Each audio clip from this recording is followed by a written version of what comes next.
তাকে যখন গুলশানে বাসা থেকে বের করে দেয়, সে কিন্তু মানে ক্যান্টনমেন্টের বাসা থেকে বের করে দেয়, সে গুলশানে অফিসে এসে তার ম্যাডামের নিজের মুখে স্টেটমেন্ট ছিল, আমাকে তারা জোর করে অনেকটা ধাক্কা দিয়ে বাসা থেকে বের করে আমাকে জোর করে পাঠিয়ে দিয়েছে। এবং এক কাপড়ে আমি আসছি, আমার সাথে যে বাসায় স্টাফ কাজের লোকটুক কেউ দুপুরে খাবার খায়নি এবং তাদের খাবার দেওয়ার মতো পরিবেশ ছিল না।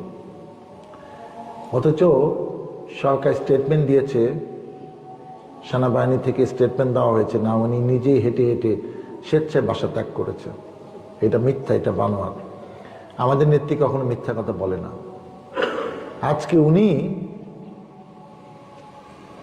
শেখ হাসিনা এবং তার সাঙ্গপাঙ্গরা, তার সরকার তাকে ওই বাসা থেকে উচ্ছেদ করেছে, যে বাসায় তার অনেক স্মৃতি জড়িত।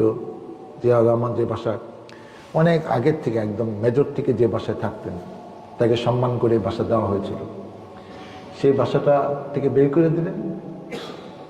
দেশের জনগণ তাকে দেশ থেকে বের করে দিলেন।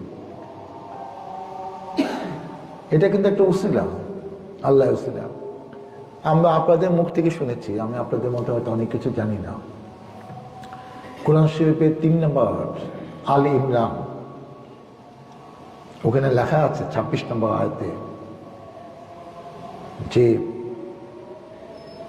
এই রাজ্যে এই সমস্ত রাজত্ব মহান আল্লাহ।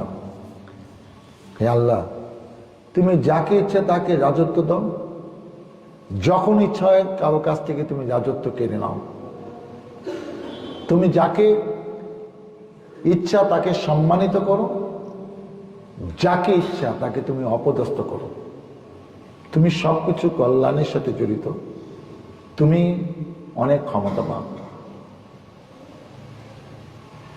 এটা কোরআনে আল ইমরানে লেখা 26 নম্বর আয়াত। এবং শ্রেষ্ঠ নিদর্শন কিন্তু আমরা নিজেরা দেখলাম। আজকে আমার ভাল লাগে বলতে যে এই দল থেকে আমি 96-এ এমপি হয়েছি, 2001 সালে এমপি হয়েছি। শেখ হাসিনা আমাকে 2বার এমপি হইতে দেয় না 18-তে, আর এইবার আমার 5ম বারের মতো আমি ধানের শীষ মার্কা পেলাম।